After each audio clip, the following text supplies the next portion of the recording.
know what I mean? You can put a label on a life, put a label on a lifestyle, you know? Put a label on how you wake up every morning and go to bed at night. So today is going along the line of who do you listen to? Who do you get your information and influence from in all things in life, but especially with fitness?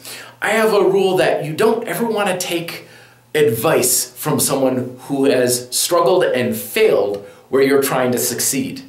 Okay? And the reason for this is because a lot of times we run into obstacles along the journey towards fat loss and weight loss and everything like that. But the thing is, you're only going to be able to know what to do from someone who's made it past that obstacle. So imagine walking along a road, you get to a rock in the road. Now, if someone comes to that rock or that barrier and they try everything they can to get around it, but ultimately they don't and they give up, well, what that means is they're stuck here. You know, they don't typically go back, they just stay there and they're constantly looking at that rock. So then you come along, you know, and you're like, oh, hey, you know, how do I get past that rock?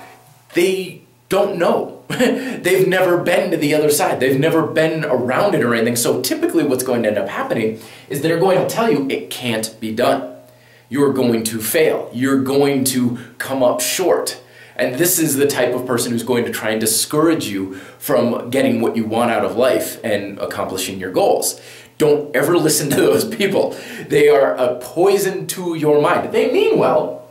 They mean well because they're like, oh man, I tried for so long, but ultimately I couldn't get through it, so don't bother. It's not that they're trying to always be vindictive. They really think they're doing the best thing. However, on the other side of that obstacle, you know, are other people. And they're like, no, you can get through it. I did it. This is how I did it. It is possible. You can do it X, Y, and Z way. Maybe not this way will work for you, but it is possible. Those are the people you want to listen to.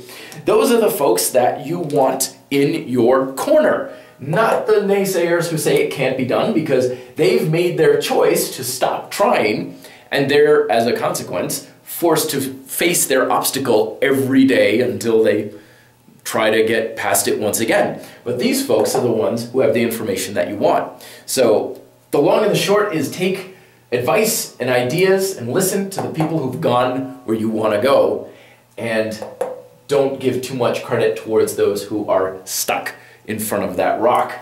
Just as an interesting little side note, in Japan, the word for teacher is sensei.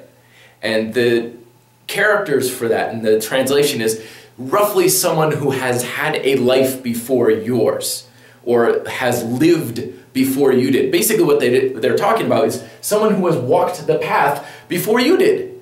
So they know the path, they know where the obstacles are, and they know how to get around it so they can teach you. So don't ever try and receive information from someone who's not lived that life before you because they know as much as you do, and a lot of what they're going off of is not from experience, which is the best information that you can possibly gain. So anyway, I'm starting to ramble. Thoughts down below. Till then, be fit, live free.